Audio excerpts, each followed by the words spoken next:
Hey guys, it's Brittany Watkins here, and this week we're talking about why diets fail. And this is probably one of the biggest struggles that people have when they come to me, is that they really want to lose weight, and so they go the traditional route of following a diet or a healthy eating plan. And they always come to me stuck and frustrated because it's been years and years and years that they've been failing their diet.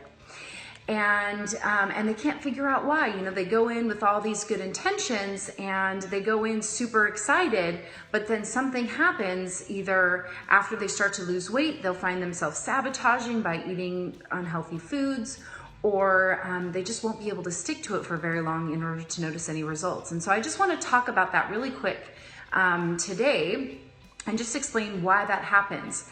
So the number one reason that people fail diets is because their feelings are stuck in food. Okay, so you can learn more about this on the quiz. You can go to my website, BrittanyWatkins.com, and you can take the quiz to figure out what your number one weight loss blocker is. This is the weight loss blocker. Your feelings are stuck in the food, and it's the number one reason why people fail their diets. And so what I want you to do is I want you to think about your favorite food. And it's the food that you can't keep in the house. So if you have it around, you're gonna eat it. So you typically, if you're trying to lose weight, you won't buy it or you won't keep it in the house because you know that you're gonna blow your diet if it's around you. This is also the food that you'll kind of maybe you'll jump through hoops to get. Maybe you'll drive 30 minutes out of your way just to go to your favorite froyo store because they have your favorite topping there, something like that, something that you really, really obsess over. And when you want it, it has to be that one thing, kind of nothing else will do. All right, so I want you to think about that food for you, and then I want you to think about what are some of your earliest memories, or what are some of your first experiences eating that food. So 9 times out of 10, people will tell me about some time that was really positive for them, or eating that food with somebody that they really love. Just the other day, I had a client of mine who's in nutrition, and actually he's a really super fit guy and doesn't struggle with food at all, but he has this peanut butter problem. And when I asked him this question, he immediately said, "Oh my gosh, my grandma used to make me peanut butter and jelly sandwiches when I was a kid." And I said, "Well, how do you feel when you eat the peanut butter?" And he said, "Oh, I just feel warm and comfy and snuggly and so happy." And I said, "Is that the same feeling that you used to get from grandma?" And he said, "Yes."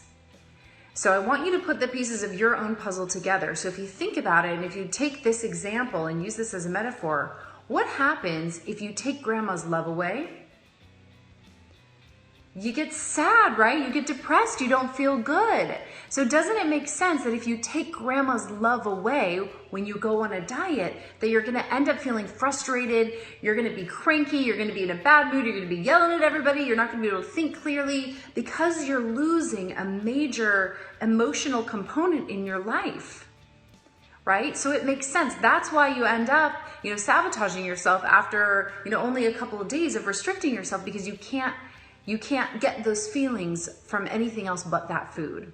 And so that's one of the most powerful things that we do that in my programs, is that we take the feelings out of the food and we give them back to the person that they came from. There's a really, really simple mind trick, and it's like a little simple mental switch that we can literally switch in one session, and it'll change your relationship with that food. So you can have it, you'll still be able to have it, but you just won't feel so crazy about it. You won't end up binging on it. You won't overdo it. You might just be able to have 1 spoon of peanut butter, or 1 cookie, or a couple squares of chocolate, or a small amount, and feel satisfied rather than needing to eat so much.